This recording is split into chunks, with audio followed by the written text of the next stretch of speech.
ఇంద్రదేవా,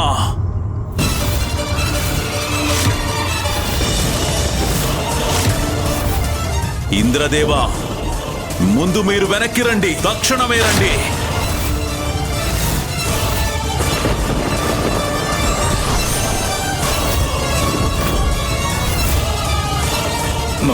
మహాదేవా, అది నేను ఇంత దారుణానికి ఎందుకు బరి తెగించారు మీరు? స్పష్టంగా చెప్పాను మీకు, హింసకు ఎట్టి పరిస్థితుల్లోనూ పాల్పడవద్దని. దివోదాసరాజుపై దురాక్రమణ చేసేంత దురాగతానికి ఎందుకు పాల్పడ్డారు? మహాదేవా, నా వల్ల అతి పెద్ద తప్పు జరిగింది. అది నేను చాలు!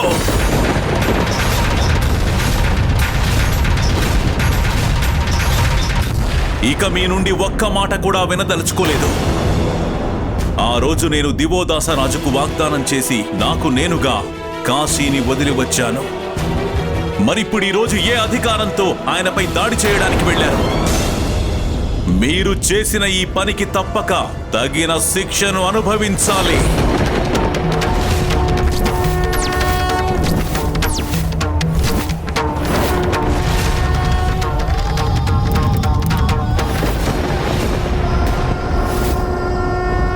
తండ్రి గారి మూడవ కన్ను తెరుచుకుంటోంది. ఒకవేళ తండ్రి గారు తన క్రోధాగ్నిని దేవేంద్రుడిపై కేంద్రీకృతం చేస్తే అనర్థం సంభవిస్తుంది.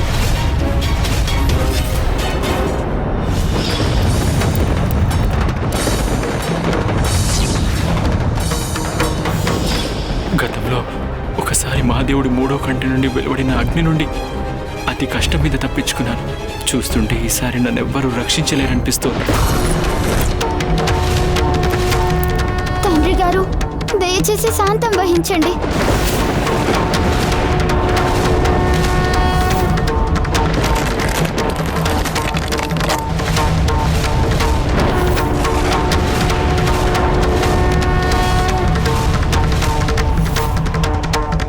తండ్రి గారికి నా మాటలు వినిపించడం లేదు. అంటే ఆయన ఆగ్రహం అవధులు దాటిపోతోంది. మామయ్య, పెద్ద మామయ్య గారు, మీరే తండ్రి గారి క్రోధాగ్నిని శాంతింపజేయడానికి సహాయం చేయాలి.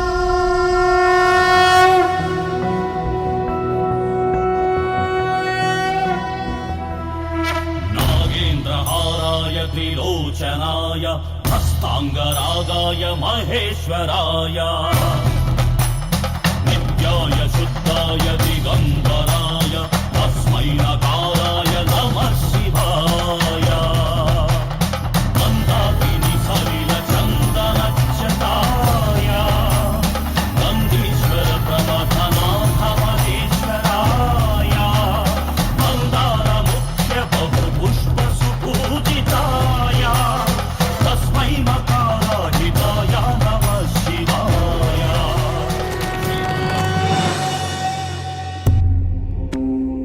దేవేంద్ర, నేను నా క్రోధాగ్నిని అడ్డుకున్న మాట నిజమే కావచ్చును, కానీ నాలోని క్రోధం ఇంకా శాంతించలేదు.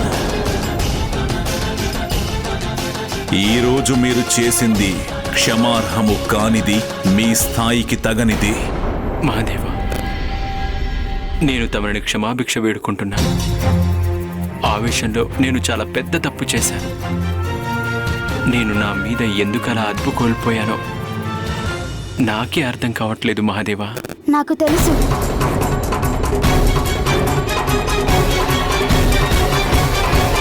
తండ్రి గారు, దేవేంద్రుడు చేసింది ఏమాత్రం క్షమార్హం కానిది. కానీ ఆయన తనపై తాను నియంత్రణ కోల్పోవడానికి కారణం ఏమిటో నాకు తెలుసు.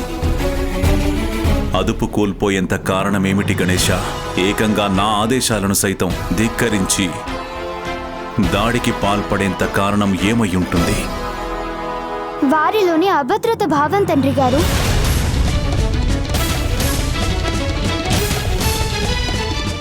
అభద్రత?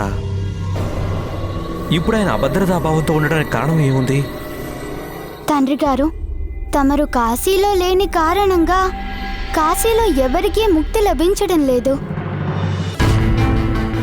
కానీ దివోదాసురాజు పాలనలో కాశీవాసులంతా న్యాయబద్ధంగా ధర్మపరాయణులై సుఖశాంతులతో జీవిస్తున్నారు. ఆ కారణంగా వారందరి పుణ్యము వృద్ధి చెందుతూ వస్తుంది. అందరి పుణ్యము ఏకీకృతం అవుతుంది తండ్రి గారు. ఇంకా మీకు తెలియందేమీ లేదు. పుణ్యాత్మలు ఎప్పటికైనా స్వర్గానికి అర్హత పొందుతారు.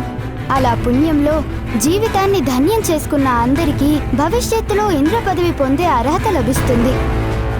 ఇప్పుడు కాశీవాసులంతా ముక్తి కోసం ఎదురు చూస్తున్నారు తండ్రి గారు.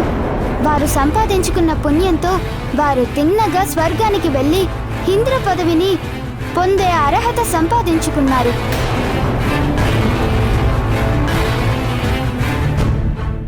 ఇంతవరకు మనలో ఒకే దేవేంద్రుడున్నాడు. త్వరలోనే లెక్కలేనంత మంది ఇంద్రులు స్వర్గానికి వస్తారు. ఒకే సింహాసనానికి లెక్కలేనంత మంది పోటీ పడతారు.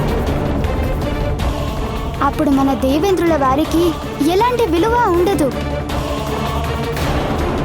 తన పదవిని పోగొట్టుకుంటాననే భయమే దేవేంద్రుడి ఆగ్రహానికి కారణమైంది. అది దివోదాసుపై విస్ఫోటనం చెందబోతుంది. ఈ కారణాలన్నిటి వల్ల ఇప్పుడు దేవేంద్రుడి పదవి ప్రమాదంలో పడింది. ప్రథమ పూజ్య శ్రీ గణేశ, వాస్తవ పరిస్థితినే చెప్తున్నారు మహాదేవ.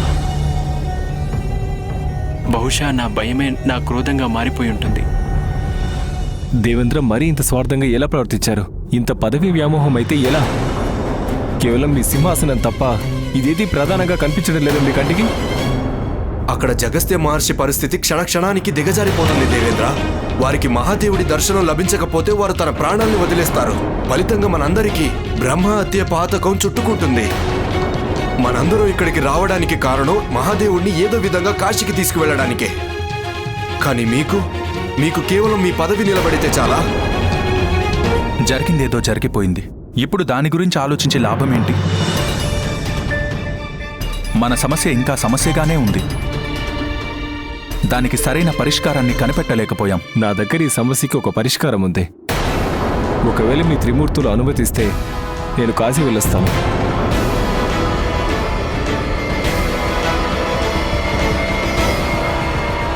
వద్దు.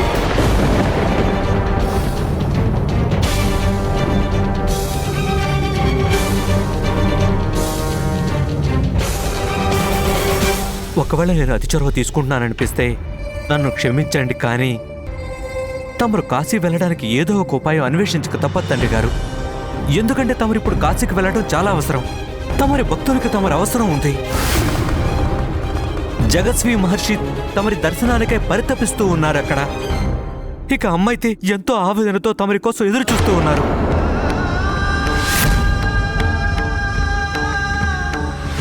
నేను కూడా తమరి దర్శన భాగ్యానికే నిరీక్షిస్తున్నాను ఉమా. నేను వాగ్దానం చేసి ఉండకపోతే తక్షణమే మీ దగ్గరికి వచ్చేవాడిని. సూర్యదేవా, మీకు కాశీ వెళ్ళడానికి అనుమతించినట్లయితే మీరు ఏ ఉపాయంతో కార్యాన్ని సాధిస్తారు? మహాదేవ, ప్రస్తుతం కాశీ ప్రజలందరూ ధర్మం న్యాయ మార్గంలో జీవనం సాగిస్తున్నారు. మీరు కాశీ వెళ్ళడానికి అదే ప్రతిబంధకం. అక్కడ ఎంతవరకు ధర్మం నెలకొని ఉంటుందో అంతవరకు అక్కడ ఎలాంటి మార్పులు కూడా చేసే అవకాశం ఉండదు. అయితే మీరేం చేయాలనుకుంటున్నారు సూర్యదేవా? ప్రథమ పూజ శ్రీ గణేశ, కాశీ ప్రజలు ఎంత ధర్మవంతులైనప్పుడు ధర్మాన్ని ఉల్లంఘించే పరిస్థితులు ఎలా వస్తాయి చెప్పండి? అలా ఇలా సాధ్యమవుతుంది? ఎప్పుడో ఒకప్పుడు ఎవరో ఒకరు ఏదో ఒక తప్పు చేయకుండా ఉండరు. మనం ఆ తప్పును చేసే అవకాశం కల్పించాలి.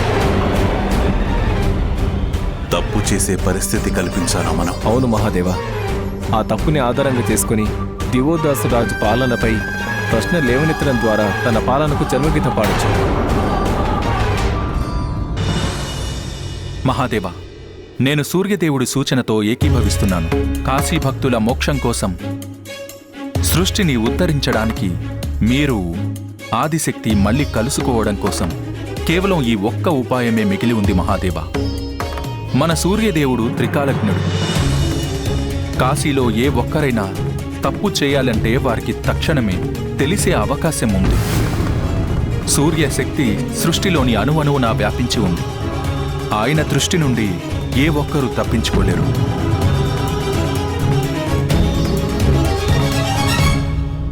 అయితే సరే, ఒక్క మాట మరువకండి. దేవేంద్రుడు చేసిన పొరపాటు మళ్ళీ జరగకూడదు.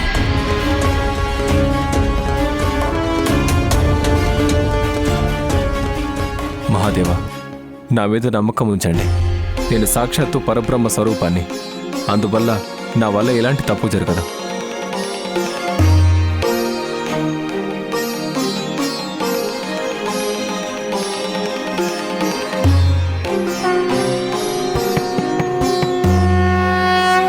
సూర్యదేవా, ఇప్పుడు అంతా తమరి చేతుల్లోనే ఉంది.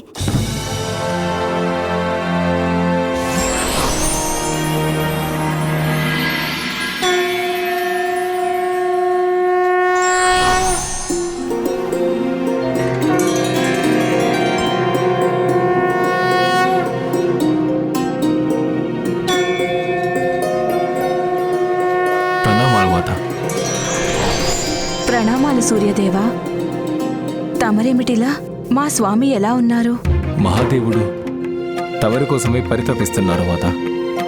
నిజానికి మా దేవతలందరం ఎంతగానో ప్రయత్నం చేస్తున్నాము ఆ దివోదాసరాజు పరిస్థితి ఎంత ప్రమాదంగా ఉందో తెలుసుకోవాలని. అందుకే నేను ఇక్కడికి వచ్చాను. మంచిది సూర్యదేవా. ఇక్కడ కాశీలో స్వామి భక్తులకు వారి అవసరం ఎంతైనా ఉంది.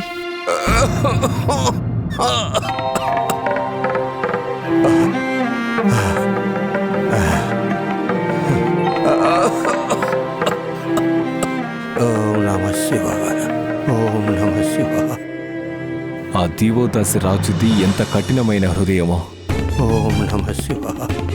మహాదేవ భక్తుడికి వారి దర్శనం లభించకుండా చేశారు. ధర్మాత్ముడైన వారు చేయాల్సిన పనేనా ఇది?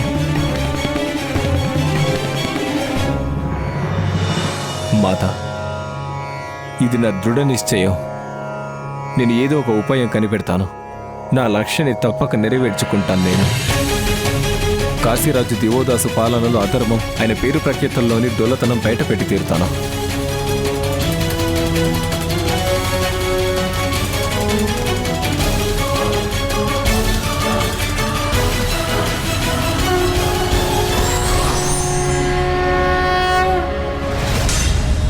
ఏమో, సూర్యదేవుడు కూడా ఆవేశానికి లోనై అదుపు తప్పుతారేమో.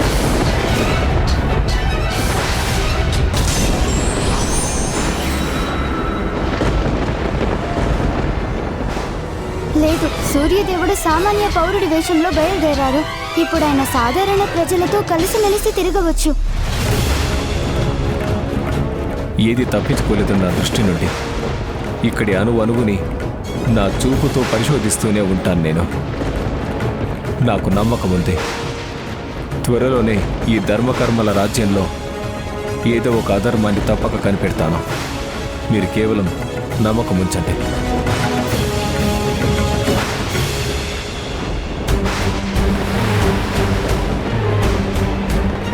ప్రభు, ఎందుకో గాని అన్ని అపశకునాలే గోచరిస్తున్నాయి. మన కాశీ నగరానికి ఎవరో అరిష్టం తెచ్చే ప్రయత్నం చేస్తున్నారనిపిస్తోంది. ఇన్నేళ్లుగా ఇంతటి కార్మాపులు కాని, మేఘ గర్జనలు కాని,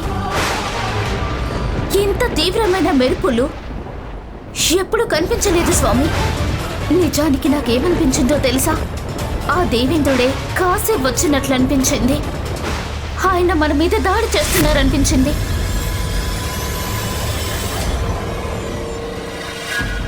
మీరు ఆందోళన పడవలసిందేమీ లేదు సరళాదేవి. చూడండి, కాశీ నగరాన్ని నిశితంగా పరిశీలించండి సరళాదేవి. గుర్తుపెట్టుకోండి, ఇక్కడ ధర్మం 4 పాదాల మీద నడుస్తోంది. పౌరులందరూ ధర్మాన్ని అనుసరిస్తూ ఉంటారు. ఇక్కడ మన కాశీ నగరం సమృద్ధికి కారణమే ధర్మం. ఇక్కడ ఒక్కరు కూడా వేదాధ్యయనం చేయని బ్రాహ్మణులు అస్సలు కనిపించరు.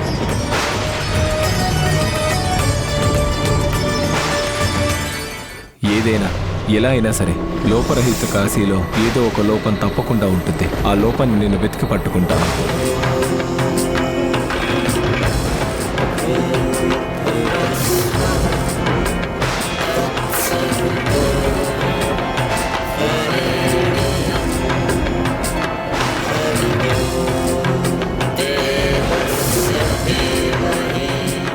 ఇక్కడి పండితులు వేద మంత్రాలతో ఈ ప్రాంతాన్ని పునీతం చేస్తున్నారు. కనుక మరేదైనా ప్రదేశం వెతకడం మంచిది.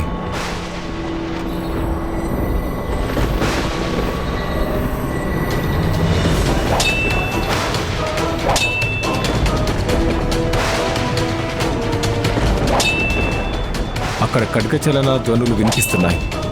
అంటే కాశీలో కూడా ఏదో యుద్ధం జరుగుతుందనేగా?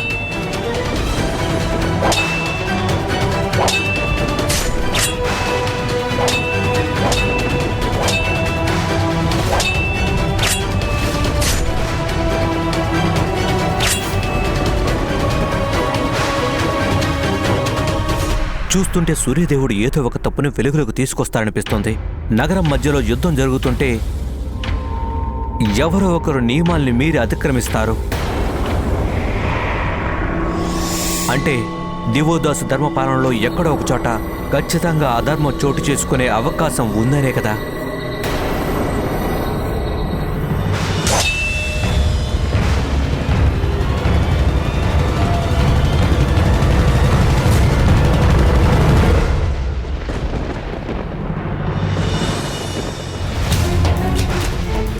ఈనాటి మన అభ్యాసం ఇక్కడితో ముగిద్దాం. రేపు మనం మళ్ళీ కలుద్దాం. అరే, అంటే ఇద్దరు వారి యుద్ధ కౌశల్యాన్ని పెంచుకుంటున్నారు. అంటే ఇక్కడ ఏ యుద్ధం జరగడం లేదు.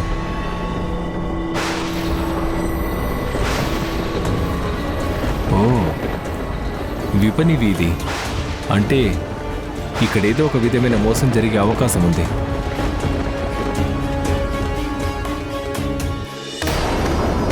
సూర్యదేవుడు కాశీ వ్యాపార స్థలానికి వెళ్తున్నారు. కానీ అక్కడ ఏం పని? ఆయన ఉద్దేశం ఏమై ఉంటుంది?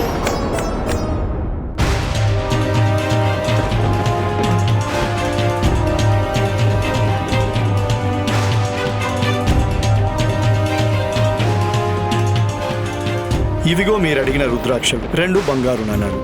మంచిది. మా భార్య పూజకు రుద్రాక్షలతో మాల కట్టాలని ఎప్పటి నుంచో కోరుకుంటుంది. వెళ్ళి మిగిలిన పనులు పూర్తి చేసుకుని వస్తాను ఇక్కడికి. అప్పుడు రుద్రాక్షల ధర కూడా చెల్లిస్తాను. సరే, అలాగే కానివ్వండి. వెళ్ళొస్తాను.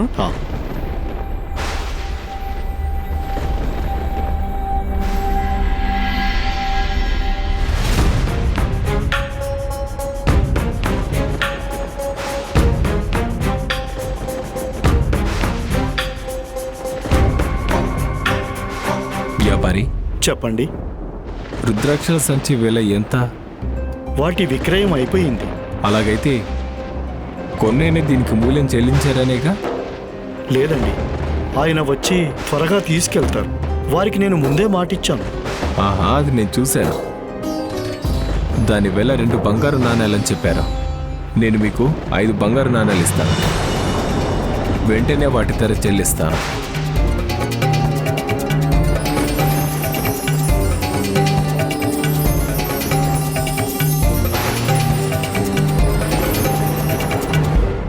సూర్యదేవా, తమరా రుద్రాక్షలను కొనవలసిన అవసరం ఏమొచ్చింది? 2 నాణాలకి 5 నాణాలిచ్చి ఎందుకు కొన్నారు?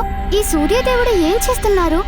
పుత్ర గణేశ, ఆ వ్యాపారి మౌఖికంగా ఒప్పందం చేసుకోవడం ద్వారా రుద్రాక్షలను ఆ వ్యక్తికి విక్రయించడం అయిపోయింది. ఇప్పుడు సూర్యదేవుడు ఎక్కువ ధనమిచ్చి ఆ రుద్రాక్షలను తీసుకోవాలని చూస్తున్నారు.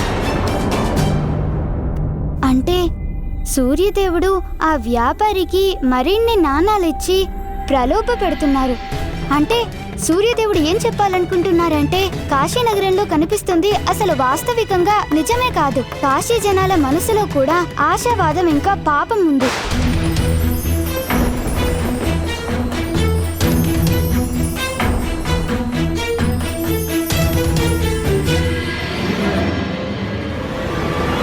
నన్ను మీరు క్షమించండి. నేను మీకు విక్రయించకూడదు. నిజానికి మీరు ఇస్తున్నారు కదా అని ఎక్కువ నాణాలు తీసుకుంటే అది మీకు మోసం. ఒకవేళ ఆ వ్యక్తికి నేను ఇచ్చిన మాట నిలబెట్టుకోకపోతే అది అతనిని మోసం చేసినట్టు అవుతుంది. ఈ కాశీలో దివోదాసరాజు గారి పాలనలో ఎవరూ మోసాలకు పాల్పడరు. ఆశ్చర్యం, పరమాశ్చర్యం. ఇంతటి సత్యనిష్ట!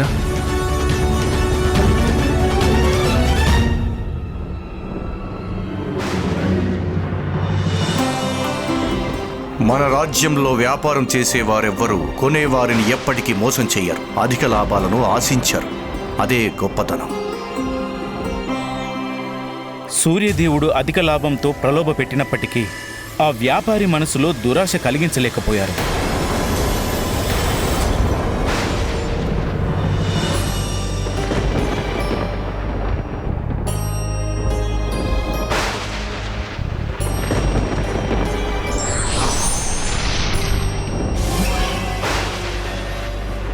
ఆగండి ఆచార్య.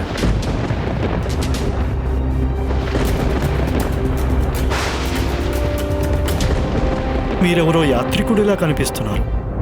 చెప్పండి, తమరికి నేను ఏ విధంగా సహాయపడగలను? ఆచార్యుల వారు, నేను ఒక తీర్థయాత్రికుణ్ణి. ముక్తి కోసం కాశీకి వెళ్తున్నాను నేను. గత 3 రోజుల నుండి ఆహారం కూడా లభించలేదు. ఇంకా వెల చెల్లించి తినడానికి కూడా నా దగ్గర ధనం లేదు. తమరు నాకు తమ భోజనం పెట్టి నా ఆకలి తీర్చగలరా? కానీ నా దగ్గర ఇంత మాత్రమే ఆహారం మిగిలింది. చివరికి నాకు కావాల్సిన వ్యక్తి దొరికాడా?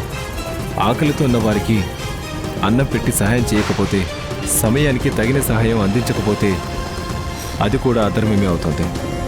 మహాదేవ, తమరేమీ చింతించిన అవసరం లేదు. తమరిని కాశీకి తీసుకొచ్చే సులభమైన మార్గం నాకు లభించింది.